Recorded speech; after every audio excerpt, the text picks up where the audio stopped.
तो एक्सरसाइज का पहला सवाल देखो क्या दिया हुआ है।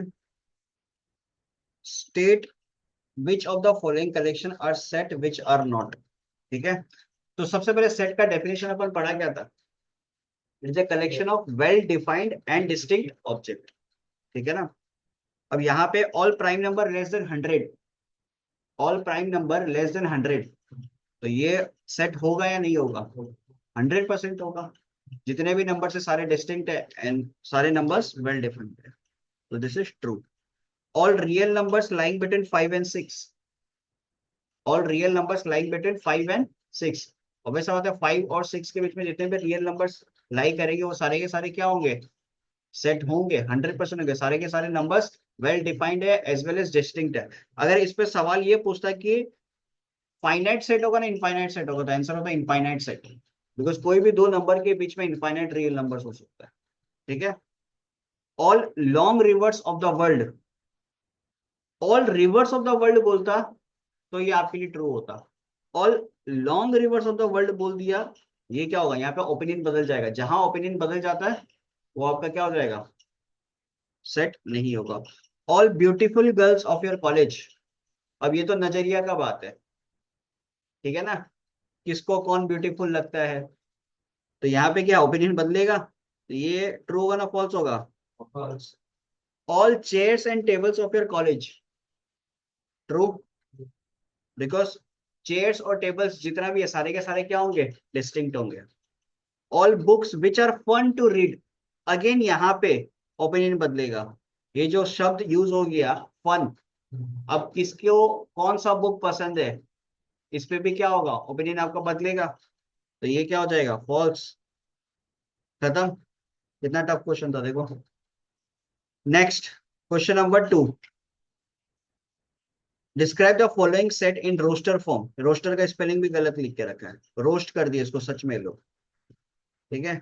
Set of the letter of the word commerce, तो कॉमर्स को अगर रोस्टर फॉर्म में अगर हम लोग लिखेंगे तो क्या क्या होगा? सी होगा, ओ होगा, डबल एम है, आप एक ही बार लिखोगे एम, फिर उसके बाद में ई लिखोगे, फिर आर लिखोगे, सी ऑलरेडी आ गया, ई ऑलरेडी आ गया, बस ये बन गया रोस्टर। ठीक है। Next number 2। x says that x is a real number, x square minus 49 is equal to 0। तो x square minus 49 equal to 0 को अगर आप सॉल्व करोगे तो x का दो वैल्यू आएगा, एक होगा +7 और एक होगा -7। तो आंसर में क्या हो जाएगा? -7 एंड +7। इसको रोस्टर फॉर्म में लिखो। Done. Next, x says that x is a positive integer, तो x square minus x is equal to 0। तो x कॉमन लेगा, क्या आएगा? x-1 equal to 0। बोलो इसका आंसर क्या होगा? क्या आएगा? एक मिनट, ये कौन सा क्वेश्चन है? हाँ, हाँ आंसर क्या आएगा? 0 और 1। अबे गधो, 0 पॉजिटिव इंटीजर होता है क्या? आंसर क्या होगा? सिर्फ और सिर्फ 1। कोई नंबर कोई तो छोड़ा है, अच्छा ये फोर्थ नंबर है, थर्ड नंबर छोड़ दिया ना। x says that x is a natural number, उसमें कंडीशन दी है कि x is a multiple of 6 where x square less than क्या होगा? 400। ठीक है। तो 6 का स्क्वायर 36, 6 का मल्टीपल पे अपन जाते हैं 12, 12 का स्क्वायर 144, तीसरा मल्टीपल पे जाते हैं क्या होगा? 18, तो 18 का स्क्वायर 324, फिर चौथा पे जाते हैं 24, 24 का स्क्वायर 576, 400 से बड़ा है। तो आंसर क्या होगा? 36, 144 और 324।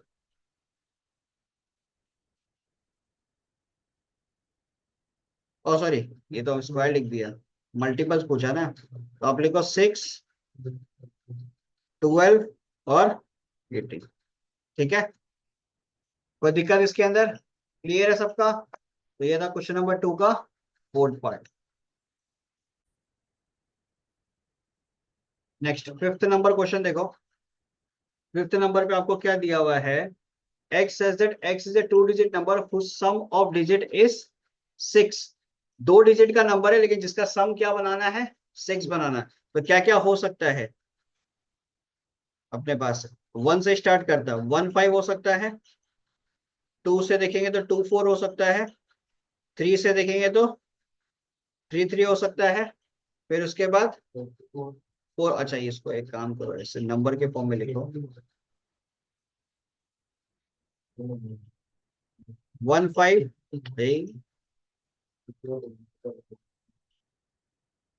1 5, ठीक है, 2 4 हो सकता है, 3 3 हो सकता है, 4 2 हो सकता है, फिर उसके बाद 5 1 हो सकता है, फिर और कुछ है, 6 0 हो सकता है, और इसके सिवा और कुछ पॉसिबल है? एक मिनट, तो सम ऑफ डिजिट इज 6।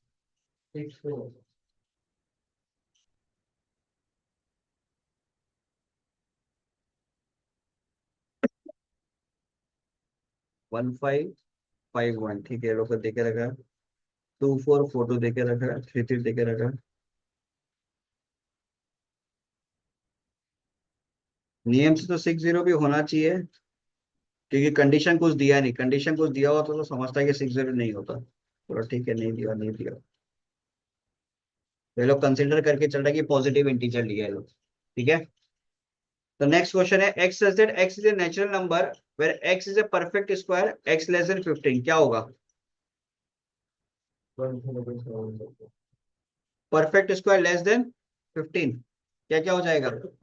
1 होगा, 4 होगा, 3 का स्क्वायर 9, 4 का स्क्वायर 16, 5 का स्क्वायर 25, 6 का 36, फिर 49। उसके सिवा और कुछ नहीं होगा, ऊपर जाएगा तो 64 आ जाएगा। Next number 7, x such that x is an integer 2x plus 3 equal to 4।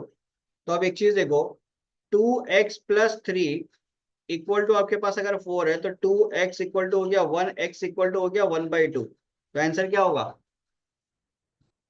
Answer होगा नन ऑफ दिस, कुछ भी नहीं होगा, बिकॉज सवाल किसका पूछा है? इंटीजर। 1/2 इंटीजर होता है क्या? नहीं होता है। तो आंसर होगा नल सेट, ठीक है। Next number 8, x such that x is A prime number 0 less than x less then 20, क्या क्या होगा? 2 3 5, 2 से स्टार्ट होता है प्राइम नंबर, ठीक है ना, 2 3 5 7 11 13 क्लियर। तो यहाँ पे क्वेश्चन नंबर 2 पूरी तरीके से हुआ समाप्त। कोई दिक्कत इसमें? नेक्स्ट नंबर 3, क्वेश्चन नंबर 3 पे आपको क्या बोल रहा है? Describe the following set in set builder form, ठीक है। तो सेट बिल्डर का बात करेगा तो उसके अंदर क्या आता है? सेंटेंस। तो ए सेट के लिए क्या लिखोगे? X such that x is the UVWXYZ, ये लास्ट का 5 लेटर्स है, एक्स सॉरी 6 लेटर है, x is the last 6 letter of English alphabet,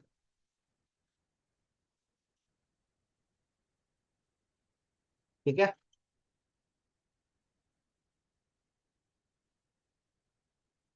number 2, 1 4 9 16, इसके लिए क्या बोलोगे? X such that x is the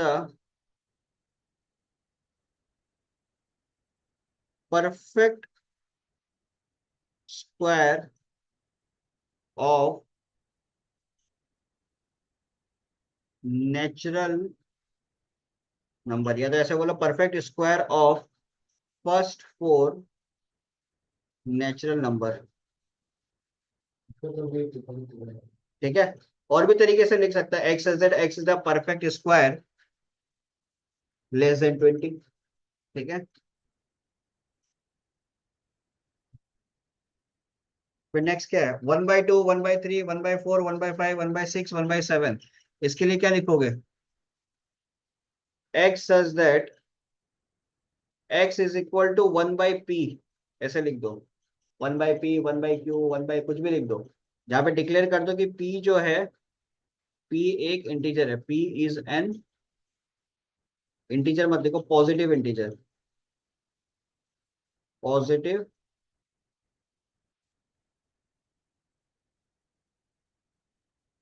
integer. ठीक है, लेकिन इसमें कहानी एक तो है, 2 से स्टार्ट हुआ है ना, तो एक काम करो, डिक्लेयर कर दो पॉजिटिव इंटीजर जो है p, वो बिलोंग कर रहा है 1 से लेके 8 के बीच में। ठीक है, इस तरीके से डिक्लेयर कर दो।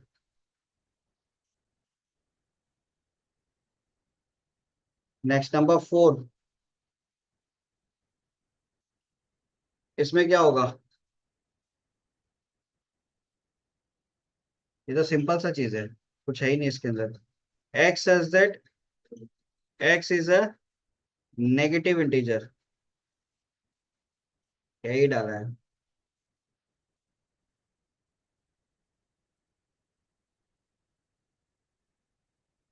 5, -5 का मल्टीपल सही है।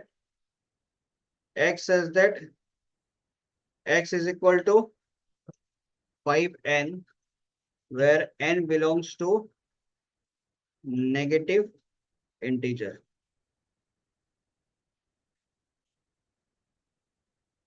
ठीक है, लिख सकता है।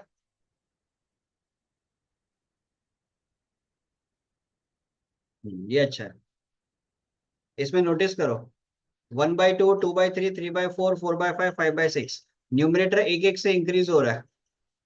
ठीक है, और डिनोमिनेटर भी एक एक से इंक्रीज हो रहा है, तो इसको इस प्रकार लिख सकते हो, क्या सेट है दिया हुआ, f set is equal to x says that x is equal to p divided by p+1। लिख सकते हैं, p के लिए आप डिक्लेयर कर दो कि p क्या है, इन p is a positive integer लिख दो या नेचुरल नंबर लिख दो। ठीक है,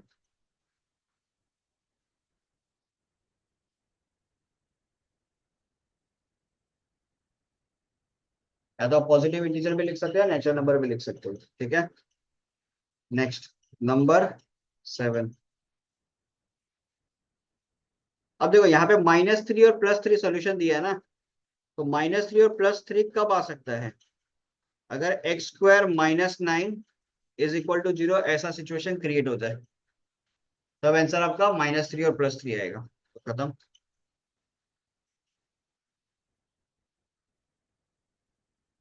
डन, चेक कर लो, क्लियर यहाँ तक।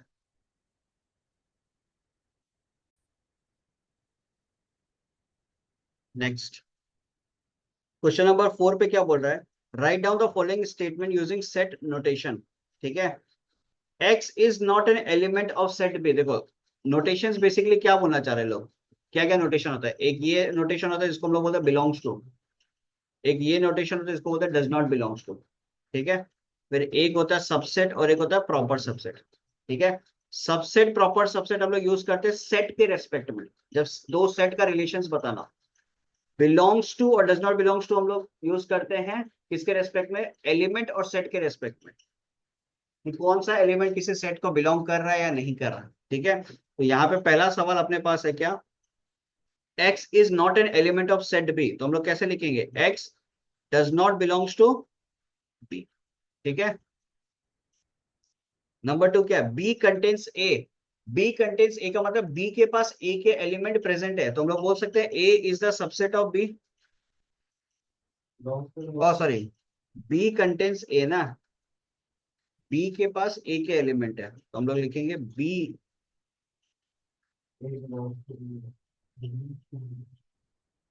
ठीक, ठीक है, देखा था। ठीक है, next, a is a proper subset of c, तो a is the proper subset of c। सही है। अब देखो ये जो हम यहाँ पे लिखा है ना, A is a subset of B, book में तुम देखिएगा तो ये लोग साइन को उल्टा कर दिया, कोई दिक्कत नहीं, ये लोग बेसिकली सुपरसेट बना दिया इसको, ठीक है ना। ये लोग सबसेट के लिए ये वाला सिंबल यूज कर रहे हैं और प्रॉपर सबसेट के लिए ये वाला सिंबल यूज कर रहे हैं। हम जैसे कि स्टार्टिंग में बोला था कि इस सिंबल को लेके बहुत कॉन्ट्राडिक्शन है, तो आपके हिसाब से जो आपको सही लगे वो आप यूज कर लो, ठीक है। नेक्स्ट, नंबर 3, नंबर 4, 4 नंबर पे क्या? हाँ, बिलोंग्स टू का ऐसा है, ये डज नॉट बिलोंग्स टू हो गया, ये बिलोंग्स टू हो गया। हाँ तो सबसेट पे तो यही लगाएगा ना।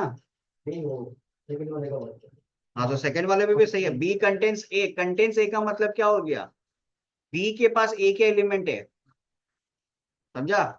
वो एलिमेंट थोड़ी मतलब वो क्या बोलता है, सेट के रेस्पेक्ट में बात कर रहा है। Neither A is a subset of B nor B is a subset of A, तो हम लोग बोलेंगे ये एक दूसरे का सबसेट नहीं है, ठीक है।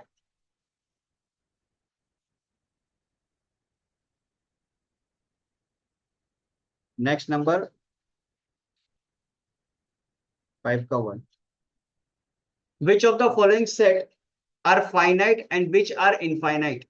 इसमें क्या होगा, fractions between 1 -1 and 0, fractions between -1 and 0 क्या होगा,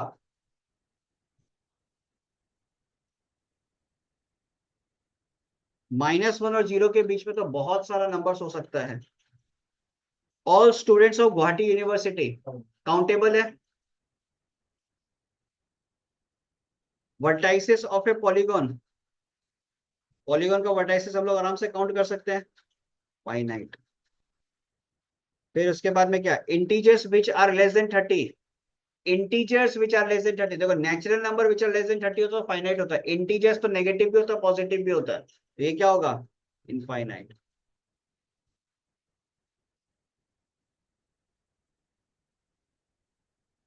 points lying on A line segment, एक लाइन के अंदर इनफाइनाइट नंबर ऑफ पॉइंट्स हो सकता है, ठीक है।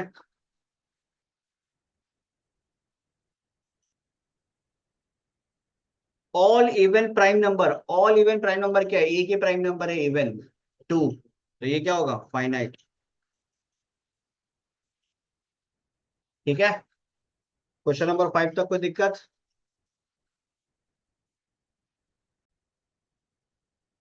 तो नंबर 6 पे क्या बोल रहा है, which of the following set are null, give reason. Set of prime numbers between 23 and 29, तो ये नल सेट होगा क्या, 23 और 29 के बीच में कोई भी प्राइम नंबर है, नहीं है, ठीक है, तो ये नल होगा। नेक्स्ट, नंबर 2 पे, नंबर 2 पे क्या दिया हुआ है, x such that x less then x, अब कोई भी नंबर अपने से छोटा हो सकता है क्या, नहीं हो सकता, तो ये भी क्या है, null. Set of positive integer which satisfy the equation X square minus 10x plus 21, तो x square minus 10x plus 21, इसको अगर आप सॉल्व करोगे तो इसका तो सोल्यूशन आएगा, क्या होगा, -7x minus 3x plus 21 equal to 0, x minus 7 -3x-7, तो x का दो वैल्यू आ रहा है, एक आ रहा है 3 और एक आ रहा है 7, तो ये तो नल सेट नहीं होगा, not a null set. Next number 4, set of even prime number greater than 2, ये भी क्या होगा, नल सेट, क्योंकि एक इकलौता इवन प्राइम नंबर 2 ही है। Set of elements which belong to both A and B, A के पास है PQRST और बी के पास है x such that x is a letter of the word pen, तो कॉमन क्या है, पी है ना, इन दोनों के बीच में कॉमन क्या है, पी, तो नल सेट ये भी नहीं है। क्लियर ये चीज, तो बहुत आसान था। नंबर 7 क्या दिया, which of the following sets are equal, A के पास है 1 2 3, बी के पास है 1 2 2 3, सी के पास है x such that x is an integer और 1 less than equal to x less than equal to 3, तो इसके पास क्या हो गया, 1 2 3 हो गया, सी के पास भी, और डी को सॉल्व करना पड़ेगा। अच्छा, डी ई एफ 3 है ना, तो यहाँ पे हम लोग बोल सकते हैं ए और सी ये दोनों बराबर होना चाहिए। बीच में बी है, बी को लिखने का तरीका ठीक है। हाँ, तो बात तो बेसिकली काउंट एक ही होगा, तो ए बी और सी ये तीन बराबर हो गया। ठीक है, और डी के केस में देखते हैं, डी और ई को सॉल्व करना पड़ेगा। डी को सॉल्व करो, एक्स स्क्वायर माइनस 3x+2 क्या आ रहा है, x square -2x - x+2 =0। X common लिया, x-2, -1 कॉमन लिया, x-2। तो सॉल्यूशन इसका आएगा 1 और 2। तो एक चीज तो क्लियर हो गया, डी और एफ बराबर है। ई के केस में देख लो, और ई तो हो ही नहीं सकता है, 1 < x < 5। तो ई के पास 1 2 3 4 5 है, तो ई नहीं होगा। तो यहाँ पे इक्वल कौन होगा, डी और F। तो ये था क्वेश्चन नंबर 7। क्लियर, कोई दिक्कत? नेक्स्ट आपके पास है क्वेश्चन नंबर 8।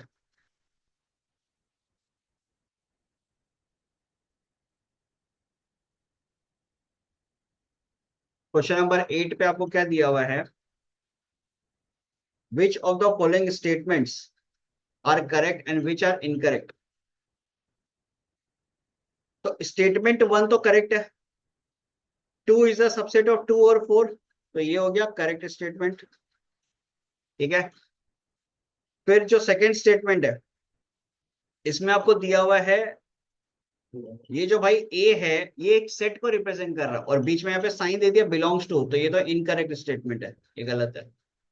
ठीक है, बिकॉज अगर हम लोग किसी भी दो सेट का रिलेशंस बता रहे हैं तो उसके बीच में बिलोंग्स टू यूज नहीं करेंगे।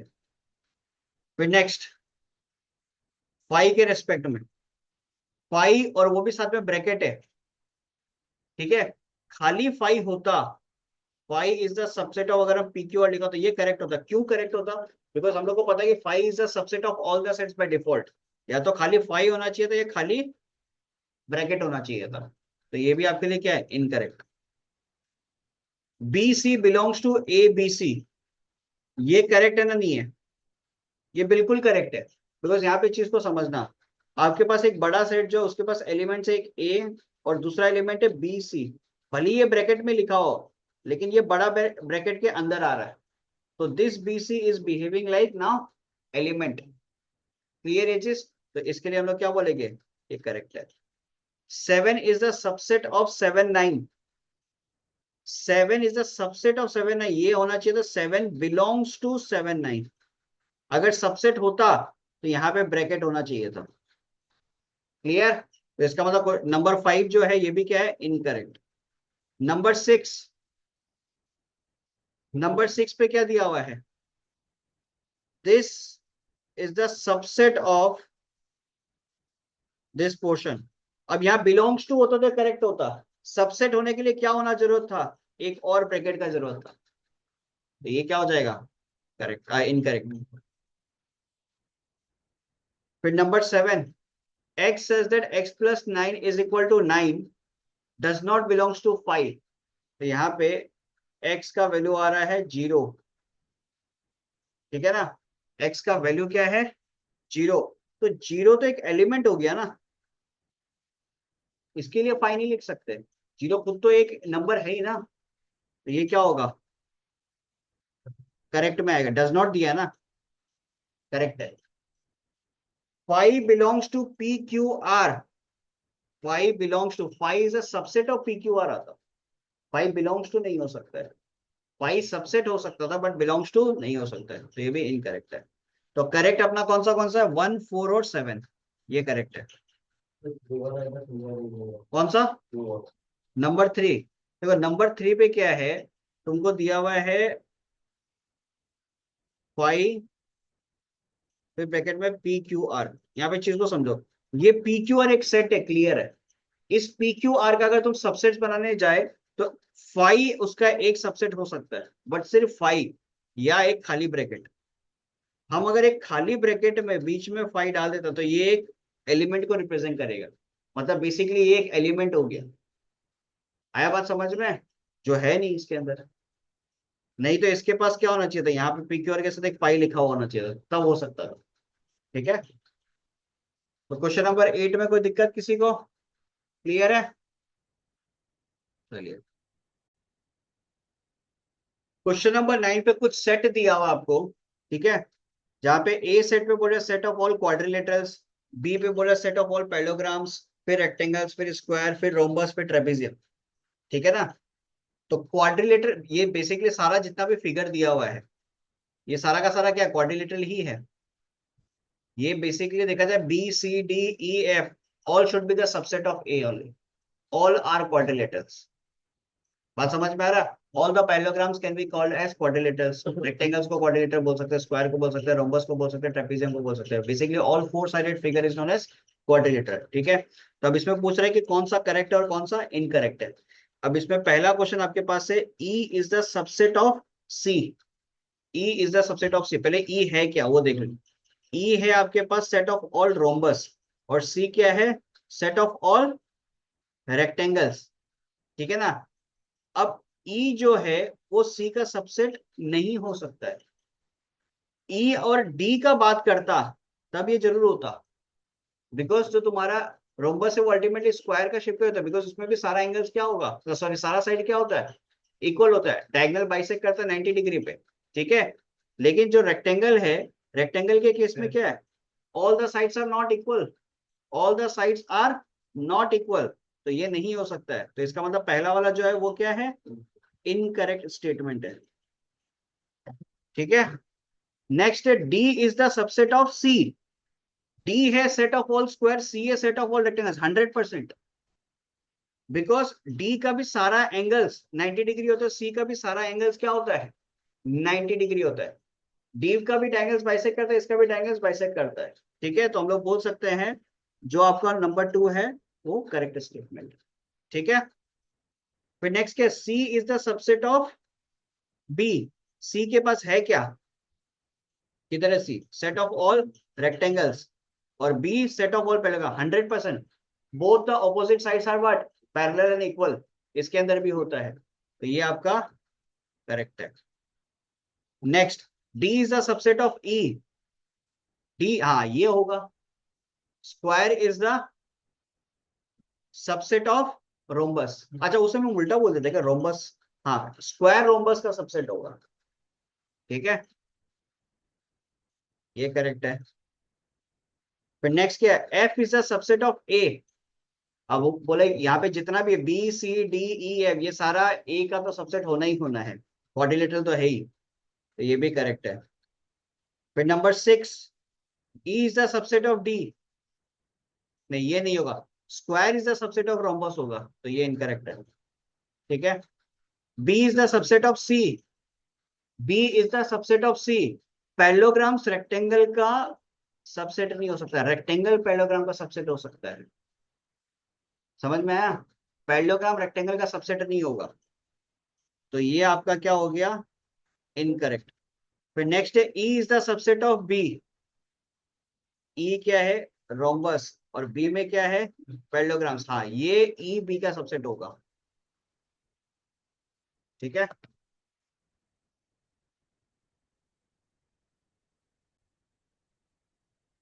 तो क्वेश्चन नंबर 10 का जो फर्स्ट पार्ट है इस पे क्या बोल रहा है, every subset of a finite set is finite 100%। Finite set का सबसेट फाइनाइट ही होगा, करेक्ट है।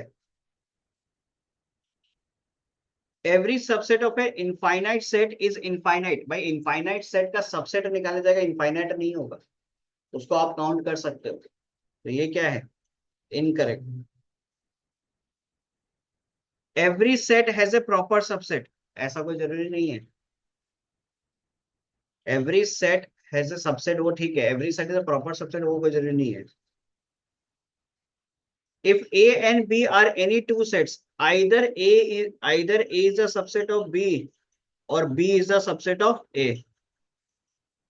नहीं, हो भी सकता है और नहीं भी हो सकता। भाई अगर तुम्हारा सबसेट का जो कंडीशन है वो सेटिस्फाई किया ही नहीं तो होगा कैसे?